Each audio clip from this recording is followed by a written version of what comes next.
Good afternoon. My name is Joseph Gordon, and today I'll be discussing several things pertaining to parenthood and children. Personally, I don't believe anyone can easily choose how many children to have, if any, or even when to have them, due to constantly changing situations. Parenthood is a question we will all be faced with at some point in life, if you have not already been faced with it already.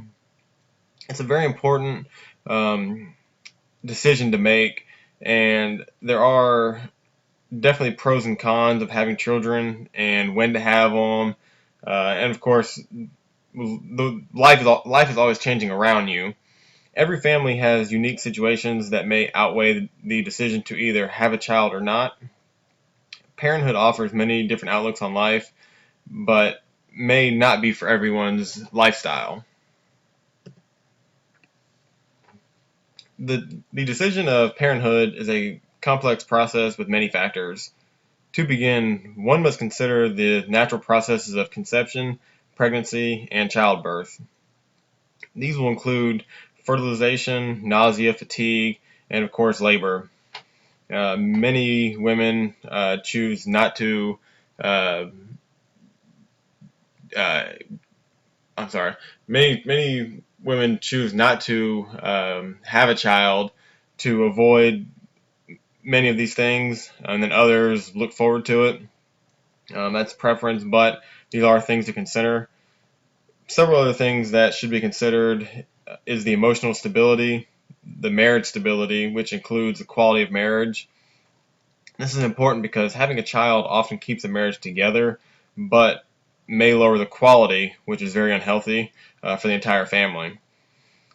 Financials also play a huge role when making the decision to have a child because, as our book states, roughly $14,480 a year is what it costs to raise a child, and the cost of raising children continues to increase faster than incomes. So, therefore, financials play a huge role in the decision to having a child. There are, of course, government funds to, for instance, like WIC and other like CHIP, other sources of income to aid with lower income families. So this is one thing to consider. The loss of half a family's income is common due to the fact that one partner usually decides to stay at home for childcare. This often leads to the sacrifice of career development for women. In today's society, the mom is usually the one to stay home and take care of the child as the father works. So the mother is sacrificing her career advancement to take care of the child. And therefore, with her doing that, you're living off of the spouse's income solely. So that's also a huge deciding factor. The choice of being child free is the act of not having children. It has the same meaning of the term childless, but does not carry the negative sound with it. Our textbook does use both the terms child free and childless. Um, Here's a chart that I use the information from a study conducted by Jason in 2011 that our book mentions, and it is the percentages of women over the age of 44 that chose not to have children, and it's broken down by race. The pie chart displays information. As you can see, the non-Hispanic white was 21% to remain child-free. The non-Hispanic black were 17%, Asian 16%, Hispanic 12%. So that is what this chart is here. How have the trends in parenthood changed? Until a few decades ago, most of the United States mothers had their first child in their early 20s. And in today's society, it's often postponed into their 30s now. So now that it's being postponed, if you're having a child in your early 20s or before, it's considered early in today's society. Causes of postponing children: many women desire to complete their education prior to childbearing. As we all know, a child changes your life in many ways. Not necessarily negative, but it does alter your current lifestyle. And one of the things that's often sacrificed is the education for either the mother or the father, just depending on the family situation. Doesn't mean you can't you can't go back and finish your, say, college degree or whatever you may be sacrificing, but it does um, pose as a factor of postponing childbirth. So, reliable contraception provides the option to postpone parenthood, which our book states the birth control pill around the 1960s is when it was introduced.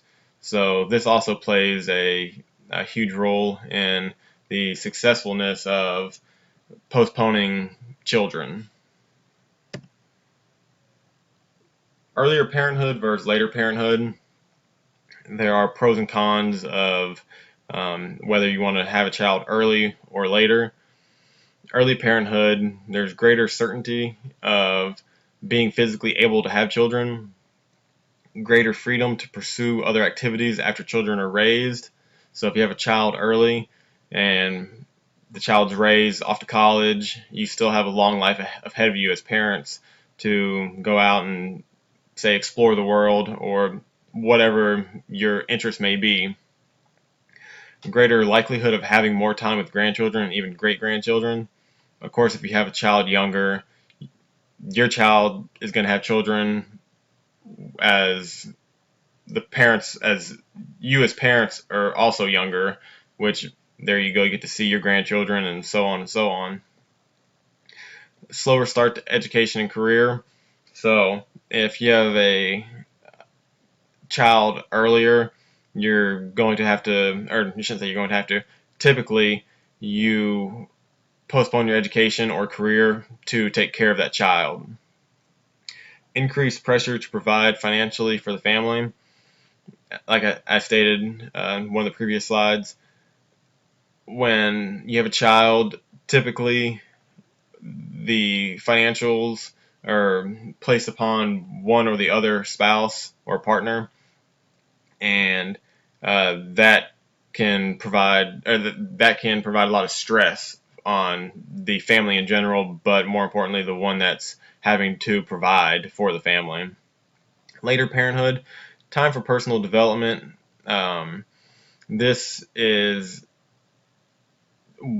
something that I've seen personally with some of my siblings and stuff. They have waited until they were older to have children to be able to figure out what they want to do in life, get their career set on the right path, get their schooling out of the way. That's something that I can personally say I've witnessed. Greater maturity and preparation for parenthood. Older mothers felt more confident in the ability to manage their lives due to increased experience and organization skills. Fertility does decline with age. That's something to think about as far as postponing children. You don't want to postpone them too long. Then you may encounter other problems. Older age also increases the chances of genetic abnormalities. Advantages to parenting in the 21st century. Parents have more education and have had some exposure to formal knowledge in regards to the child development and child raising techniques. Fathers are more emotionally involved than several decades ago. Children are less exposed to violent crimes than 20 years ago. Technology such as cell phones and social media allow for continual contact with children and other family members. And this is something that over the years, of course, have offered families to stay in contact better. Now, if your grandparents are halfway across the world, you can still stay in contact with them via Facebook, texting, even a phone call now, as opposed to years and years ago, there wasn't these technologies to benefit you. There are also multiple internet sources for information regarding common parenting situations. So if a parent is concerned about something that's going on, they can often refer to the internet or other sources to get information provided to them. Challenges to parenting in the 21st century. Parenting role conflicts with the working role, and employers typically place work demands first, which creates a huge worry about balancing work and family demands. There are other influences on children than parents, which these include schools, peers, television, movies, music, and internet. All of these will have an influence on children at some point in their life. An abundance of parenting advice can be overwhelming. If you get enough information provided to you and all at one time, it may be overwhelming for you. Parents are often caring for children and elderly parents, which this can increase stress, housework, and employment. Parents are given full responsibility for successfully raising good children, but their authority is often questioned. For example, the state's power to intervene with parental decisions regarding schooling, medical care, and children's safety all pose a factor in the way parents raise children.